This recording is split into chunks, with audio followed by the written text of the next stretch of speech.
Hi guys, and welcome to another episode of Kabir Considers. In this video, we're going to react to a TikToker is facing life in prison for this. Now, I don't know what they did, but it must be serious. I mean, you get life sentences is usually like murder, manslaughter, like, home invasions involving violence. It's a serious, I mean, for you to get life or some kind of like a massive financial scam, like you've got to have done something like very bad. Like, why would you do this? Like, I'm assuming this person has a pretty big TikTok account. Was it a dare? Was it a challenge? Either way, they have messed up big time. This is Courtney Clenny, and she went from making $1.8 million a year to now facing life in prison. This is such a wild story, and it has so many twists and turns, but it all starts when the police were called to an apartment complex in April of 2022 in Miami. This is where the police found a very frantic Courtney, and they asked, what's going on? And this is what she said. I want to be like, I want to be like exonerated, I guess, of like anything wrong. And I want him, okay, the police are I want a restraining order against Christian Kelly. I want to be exonerated of any wrongdoing sounds very off right away. And clearly something was massively off because just one day later, she ended the life of her boyfriend. Now, if it was intentional or in self-defense, that's up for a jury to decide. But what we know is Courtney was a TikToker, Instagram, and OF model. And at the time, she was apparently living with this boyfriend in Miami. But then some argument broke out and allegedly he was there without her permission. The police were then called and this is what unfolded. What, you want to get to your... I'm not trying to get into your apartment. Yes. Yes. Okay. Okay, but you told me Time out. Let me talk. Okay. I feel very like. What's your name? Courtney? Yes. Okay, Courtney. Why do you have something against me, man? Like, I'm just trying to like. What do you have anything against you? It seems like Let him talk. So you just want to get back in your apartment. Unfortunately, he can't be here in the property. that is totally fine. Okay. So He's been literally so sleeping in my elevator room without permission. We're gonna do this. We're gonna find him so he can leave the property, and you get back to your apartment. What else do you I need? was told I was gonna get a chance to speak. Go ahead, Courtney. What's going on? It's your turn. What's the deal with her, man? Are you gonna listen? We're listening. Go ahead. Say something wrong. Yes, they're all three here. So the cops try to help with the problem, but then she gets upset because they're not listening to her. So when they finally are just quiet to listen to her, she then starts talking to what it seems like her dad on the phone. This interaction's about to get a whole lot more confusing, but first, when you're injured, you deserve the best representation because, hey, your serious injury could be worth millions of dollars. Insurance companies often lowball clients' claims, which is why today's sponsor, Morgan & Morgan, can help. Because Morgan & Morgan will fight to get you the money that you deserve. Morgan & Morgan has an incredible amount in the top of the description down below. But without further ado, let's continue the video because here's the full clip of what we saw earlier. All right. So what do you want? I want to be like, I want to be like exonerated, I guess, of like anything wrong. I want to be exonerated? And I want him, okay, the police are here. I want a restraining order against Christian Kelly. We don't issue those. Because, no, I'm serious. Court. Can I do that? You have to go to court. You have to go to downtown. How can I make myself first? Because I know him and he would do it. How can I make myself first? You gotta get there first. 175 Northwest First Avenue. Before 175 Northwest. Is he already on the way? we have no idea. We don't even know how it looks like. We don't even know who he is. How do we know that? So you question this. I need a restraining order against him.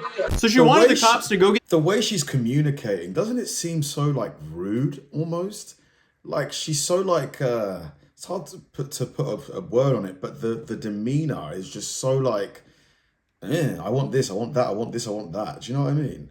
restraining order for her rather than go to the police station herself and get it done. She also made it extremely clear that she wanted to be first, with a little bit of a wild look in her eye. Now that could be just to control the narrative, but then she ends her boyfriend's life the very next day. And then the interesting thing about this case is she wasn't arrested then. She wasn't arrested until 4 months later at a rehab in Hawaii. Because in a USA Today article, it states that Clenny told authorities she armed herself with a knife because Obum Selly pushed her her and thrown her to the floor. She admitted to causing injuries but gave several inconsistent accounts about what happened. Police could not verify any injuries Clenny said that she sustained. According to the warrant, while certainly not one-sided, the evidence shows there were prior incidents of Clenny being physically violent. The warrant reads, in trying to explain her actions that day to the police, Clenny stated, I do not think this was, I don't know, I really don't know if this was justified at all. Authorities concluded Clenny acted without justification in an immediately dangerous act demonstrating a depraved mind without regard for human life. Clenny's Miami defense lawyer, Frank Prieto, told the Miami Herald he was completely shocked to learn of the arrest. He said Clenny was in Hawaii for rehabilitation for substance abuse and post-traumatic stress disorder, and maintains his client acted in self-defense and Obumseli's death was justified. We were cooperating with the investigation and offered to voluntarily surrender her if she was charged. Prieto told the outlet, we look forward to clearing her name in court. So with that in mind, she is currently facing life in prison, and with all the evidence coming forward of all of her terrible behavior, that's going to be quite the uphill battle for them. Now, there's been multiple videos released of her hitting this same guy, and she's also been arrested for battery before against the same guy in Las Vegas. And then on top of that, you have this video of her hitting the same guy in Aspen while they were on vacation. And then there's two more things that came out. Damn, so she's been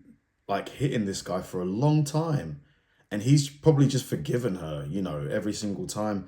You know, being in an abusive relationship, you know, on either side, whether you're the guy or the girl, you know, you can feel trapped, like tragic. And now he's dead, you know? It's just sad.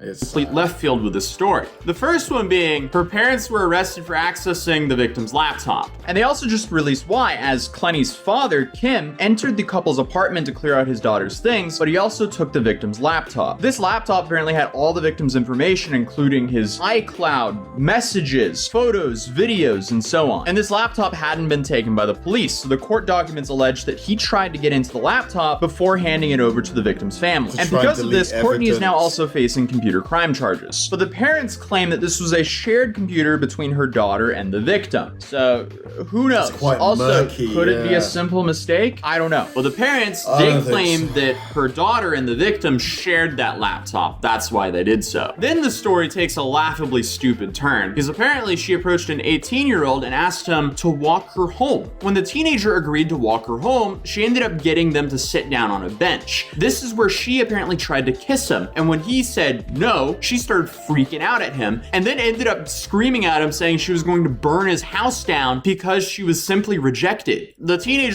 she's clearly got a ton of issues. This lady, ton of issues.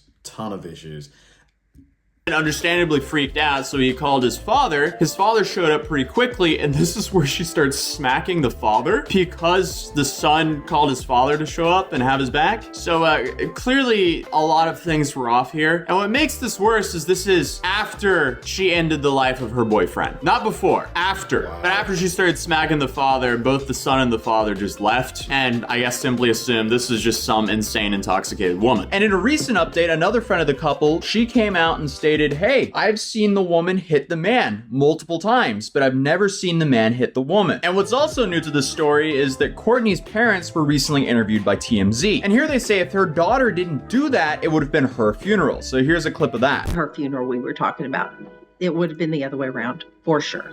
I don't remember exactly how she said it, but she, you know, just I knew that he had been injured. I was on the phone with my mom. It's right in there, like it's covered in blood. Because I was on the phone with her while I was trying to get.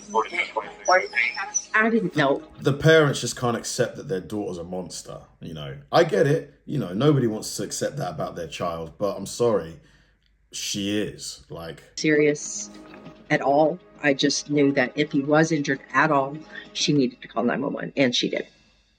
Well, either way, it's in the hands of a jury right now. Overall, it is just an extremely depressing story, no matter how you look at it, but it's definitely going to be interesting to see what happens from here on out. But as you've noticed from this video, I've been traveling a lot this week, hence why I filmed half the video in my friend's apartment. If there are multiple videos of her hitting him and none of him hitting her, I think this should be a slam dunk case for the prosecution. I don't see how you could possibly spin this as she is the victim here and she was defending herself and she just had to like kill him, you know, when there is no video evidence of that, of him, you know, in an abuser type position, you know. But then again, I'm not on the prosecution team. I have no clue what's going to happen here. I'm definitely going to keep my eye on this. I really hope she is made to pay for what she did, because I'm sorry, like, I just don't get like why she did this. Why did she do it? To me, she seems like someone who has a lot of mental issues that she should have got help for before she went and did this. Like, now I've got no sympathy for her. Throw the book at her, give her life. Thanks for watching, guys, and I'll see you in the next one.